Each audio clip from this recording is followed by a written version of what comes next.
नमस्कार दोस्तों, stock market studies में फिर से एक बार आपको बहुत-बहुत स्वागत है। तो आज मैं फिर से आपके सामने कुछ इंपॉर्टेंट कंपनी का अपडेट शेयर करने वाला हूँ। तो इस वीडियो को पूरा लास्ट तक देखिएगा और अभी तक आपने चैनल को सब्सक्राइब नहीं किया तो जरूर कर लीजिएगा। सबसे पहले मैं बात करूंगा येस बैंक के बारे में। देखिए येस बैंक आप सभी जानते हैं, एक टाइम इस बैंक नो बैंक नाम से जाना जाता था। मतलब एक टाइम इस बैंक का हालत बहुत बुरी तरीके से खराब हो चुके थे। बहुत सारे इन्वेस्टर यही सोच रहे थे और उस सोचने के कारण वो लोग माल भी बेचा कि इस कंपनी टोटली ज़ीरो हो जाएगा, ख़त्म हो जाएगा, बंद हो जाएगा। मगर हुआ कुछ उल्टा, क्योंकि मैनेजमेंट ने इस कंपनी का हालत ही चेंज कर दिया। पहले जो मैनेजमेंट था, उनमें जो मैनेजमेंट हेड था, राणा कपूर जी, उन्होंने इस कंपनी को पूरा का पूरा डूबने के लिए छोड़ दिया। जैसे मतलब ऐसे होता है ना, आपका नाव चलाने वाला, वो क्या कर रहा है, वो नाव को डुबा कर ही भाग रहा है। तो इस तरीके से सिचुएशन को मतलब मैनेजमेंट ने किया था और राणा कपूर जी ने किया था। आज उसका मैनेजमेंट चेंज किया गया और आज कंपनी कहाँ से कहाँ तक है, उसका डेटा आप यहाँ पे देख सकते हैं। मान लेता हूँ कंपनी का वैल्यूएशन बहुत हाई है, फिर भी कंपनी देखिए खुद को रिकवरी किया, इनकम किया और उसके साथ साथ कंपनी के सबसे मुझे बेस्ट पॉइंट लगा कंपनी के एनपीए। जो ग्रॉस एनपीए के हिसाब से 15% आसपास था, वो 1% आ चुके हैं। हमेशा एनपीए ग्रॉस एनपीए 1 से 2% के आसपास हो, तो मतलब अंदर हो, तो बेस्ट माना जाता है। और नेट एनपीए 0.60 के 0.70 के नीचे हो तो बेस्ट माना जाता है। तो ऑब्वियसली दोनों तरीके से कंपनी को एक ग्रीन सिग्नल यहाँ पे मिल चुके हैं। तो बेस्ट तरीके से कंपनी यहाँ पे परफॉर्मेंस कर रहा है, जिस परफॉर्मेंस के बेसिस में कंपनी आगे बढ़ने के पोटेंशियल रखते हैं। बाकी इस कंपनी के ऊपर एज ए इन्वेस्टर, प्रोमोटर से लेकर F S D S public के हिसाब से बात करूँ तो एफ एस के पास होल्डिंग है 28%, डीएस के पास 38% और पब्लिक के पास 34%। एक्चुअली प्रोमोटर के पास भी अच्छा खासा होल्डिंग था। राणा कपूर जी ने पूरा का पूरा इस कंपनी के अंदर बहुत सारे मतलब घोटाला किया, जिसके चलते है वो मतलब प्रोमोटर के जो होल्डिंग्स है वो इंस्टीट्यूशन को बेचा गया। तो इंस्टीट्यूशन ने डिसीजन किया, जो नया मैनेजमेंट है उसके माध्यम से डिसीजन यही कराया कि अभी बैंक को किस तरीके से चलाना है। तो उसी बेसिस में कंपनी आगे बढ़ रहा है। तो येस बैंक जैसे कंपनी के ऊपर एक गुड पॉइंट्स है। जैसे आप देखेंगे तो Yes Bank gets to board note to raise fund via debt securities.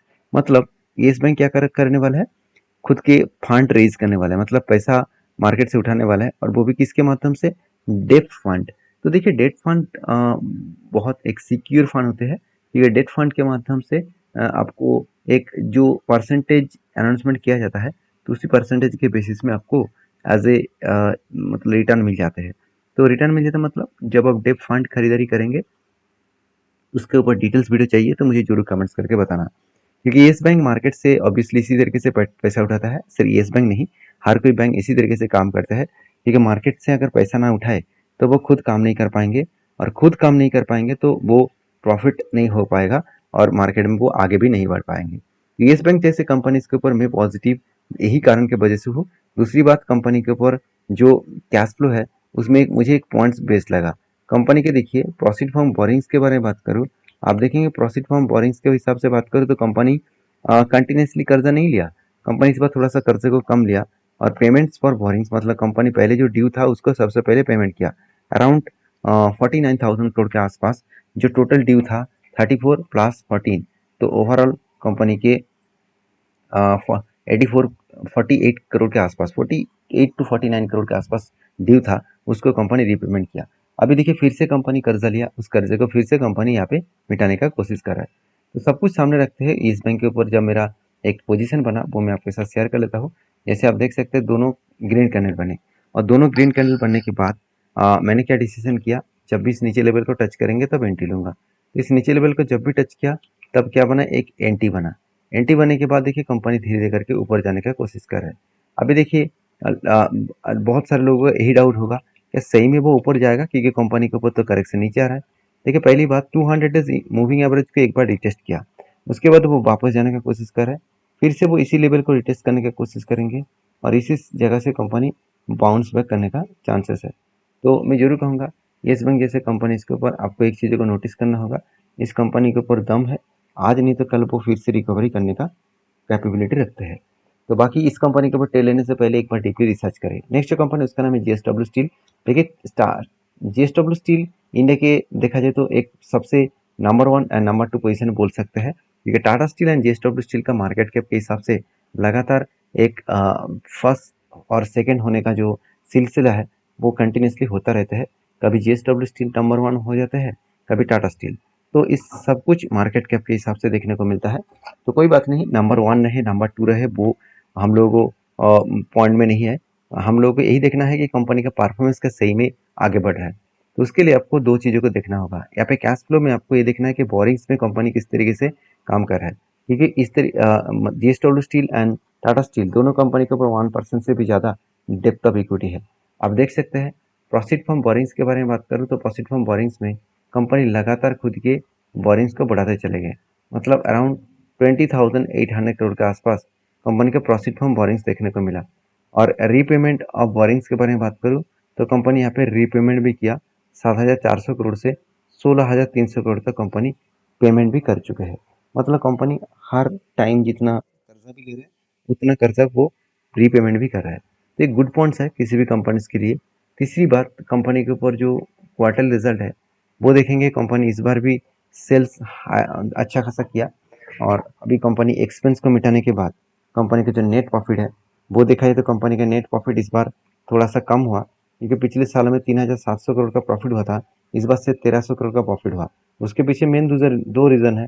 पहली बात, इस पिछले सालों में आदर्श इनकम ज़्यादा हुआ था। और उस दूसरी बात, पिछले सालों में एक्सपेंस कम हुआ था, सेल्स ज़्यादा हुआ था। और यही सारे कारण की वजह से कंपनी का प्रॉफिट मार्जिन भी ज़्यादा देखने को मिला। तो जो लोग इस कंपनी के ऊपर यही सोच रहे हैं कि कंपनी के ऊपर क्या किया जाए, तो मैं एक ही बात कहूँगा कि जेएसडब्ल्यू स्टील जैसे कंपनी के ऊपर जब भी कोई मुझे ट्रेड मिलता है मैं ट्रेड लेता हूँ, चाहे कंपनी का कितना भी डेप्थ हो, क्योंकि कंपनी का मैनेजमेंट बहुत स्ट्रांग है। और इंडिया के इंफ्रास्ट्रक्चर का ग्रोथ हो रहा है। इसका मतलब स्टील का जो डिमांड है वो आज जितना है फ्यूचर में और भी कई गुना बढ़ने वाला है। मतलब स्टील मैन्युफैक्चरिंग इंडस्ट्रीज में कंपनी नंबर होने का यही फायदा है। और बेसिकली कंपनी के ऊपर जो ट्रेड बना था वो कुछ इस तरीके से, शोल्डर दो बार बने, उसके बाद बिग हेड बने, उसके बाद फिर से यहाँ पे दो बार शोल्डर बने। तो फाइनली यहाँ पे ब्रेकआउट हुआ। ब्रेकआउट होने के बाद कंपनी के ऊपर धीरे धीरे करके क्या हो रहा है, यहाँ पे देखिए रिटेस्ट किया, उसके बाद धीरे धीरे करके कंपनी आगे बढ़ने का दम रखते हैं।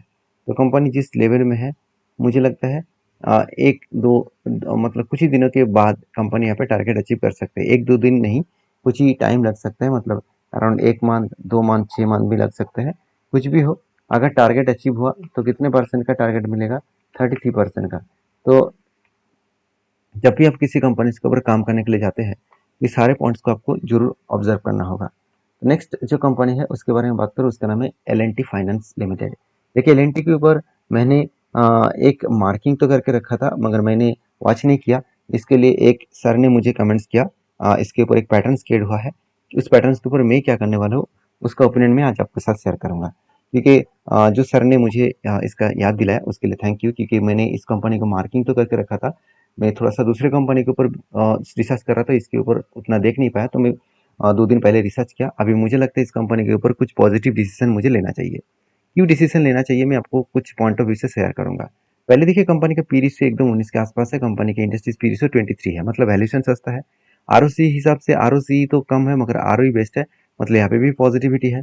और तीसरी बात, इनकम जबरदस्त हो रहा है और कर्जा भी अच्छा खासा लिया जा रहा है। अभी कर्जा कितना लिया, चलो वो हमको दिखा देता हूँ। जो इसका बोरिंग्स है 35,000 करोड़ से 75,000 करोड़ के आसपास। मतलब जो बोरिंग्स है दो थोड़ा सा इस बार कम हुआ।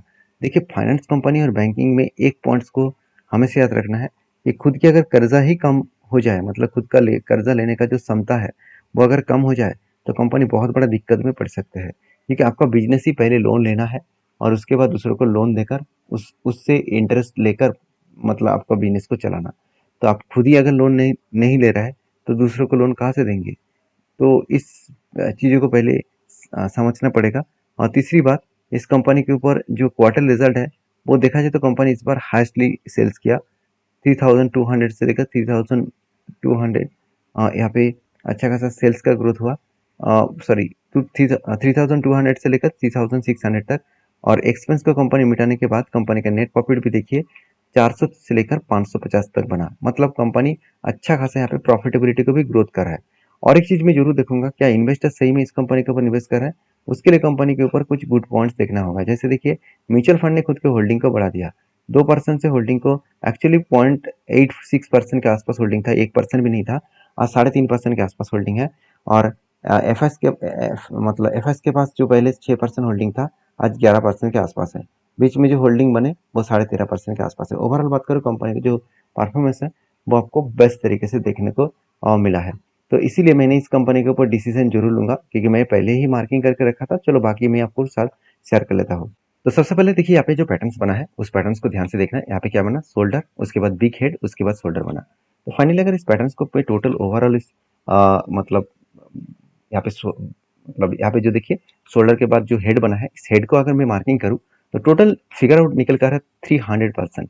तो इस 300% का आपका रिटर्न यहाँ पे नहीं देने वाला है कंपनी। कंपनी के ऊपर एक पैटर्न जो बना है वो उस हिसाब से आपको मैं यहाँ पे एंट्री लेने वाला हूँ, क्योंकि देखिए यहाँ पे इस तरीके से यहाँ पे एक रेंज बना है, वो टोटल 75% के आसपास मुझे रेंज मिला है। तो इस ट्रेड को मैं कंटिन्यू करूंगा, कि एक चीज़ों को पहले समझिए कि जब भी कोई कंपनी, ये हिस्ट्री का रिपीटेशन होता है, जब भी कोई कंपनी रॉकेट की तरफ भागता है वो कभी ना कभी यू टर्न लेकर एक पैटर्न क्रिएट करता है, उसके बाद फिर से एक जर्नी होता है। तो यहाँ पे भी फिर से उसी तरीके से एक पैटर्न बना है। तो पहले ही एक यू टर्न लिया और इसको ब्रेकआउट करेगा तो एक बड़ा सा धमाका हो सकता है। हाँ, एक रिक्सी जगह यहाँ पे ये है, ये कंपनी का लाइफ टाइम हाई, जो लाइफ टाइम हाई यहाँ पे निकल कर है करीबन 197 के आसपास। तो 197 के आसपास यहाँ पे हाई निकल के ना आ रहा है, तो इसको ब्रेकआउट करेगा तो एक अच्छा खासा जर्नी देखने को मिल जाएगा। तो चलो अभी देख लेते हैं नेक्स्ट कंपनी के बारे में, जिसका नाम है रेमसन इंडस्ट्रीज लिमिटेड। बेसिकली एक छोटा सा कंपनी है, फिर भी इस कंपनी के ऊपर एक गुड अपडेट है, वो मैं आपके साथ शेयर करूँ तो कंपनी 5 जुलाई में कंपनी आपको 1 के बदले 5 शेयर देने वाले हैं। तो जो लोग स्प्लिट पाना चाहते हैं तो इस कंपनी के ऊपर डीपली रिसर्च करें। तो मिलते हैं नेक्स्ट वीडियो में, तब तक के लिए धन्यवाद।